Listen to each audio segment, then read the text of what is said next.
আমি সর্বপ্রথম একটা কথাই বলতে চাই আপনাদেরকে, যারা কন্টেন্ট ক্রিয়েটার বা হয়তোবা যারা ইউটিউব বা ফেসবুক নিয়ে কাজ করেন, তাদের সব উদ্দেশ্যে একটা কথা বলবো। সেটা বলতে কি, শেরপুরের একদম কন্টেন্ট ক্রিয়েশন যে হয়তো হটস্পটস বিল্লাল ভাই, উনি একটা কথাই বলছে আপনাদের সবাইকে। কিন্তু দেখছি আপনারা, আমি ইতিমধ্যে অনেকের সময় অনেকের ভিডিও দেখি যখন, তো তখন একটা জিনিস বুঝতে পারছি যে সে উনি কিন্তু ডাইরেক্টলিভাবে বলে না যে যে আমাকে কপি করা যাবে না বা আমাকে ফলো করা যাবে না, বা আমাকে অনেকে দেখছি সেটা নিয়ে ভিডিও করেছে যে অনুপ্রেরণার নাম হয়েছে হোয়াটসঅ্যাপ বিল্লাল ভাই।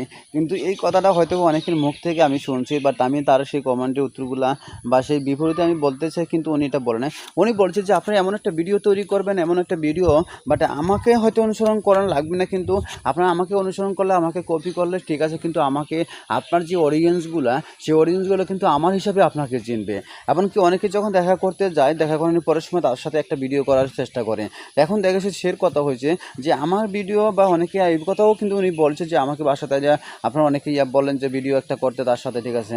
তো আমার ভিডিও যদি আপনাদের ভিডিও আলিতে ছাড়া হয়, তখন দেখা গেছে আমার মাধ্যমে কিন্তু আপনাদেরকে চিনবে। তো আমি একটা কথাই বলবো, উনি ডাইরেক্টলিভাবে বোঝাতে চাইছে যে কিন্তু আপনারা অনেকে তাকে কিন্তু ব্যাড কমেন্ট করছেন বা অনেকে খারাপ মনে করতে পারছেন, কিন্তু আমি মনে করবো না।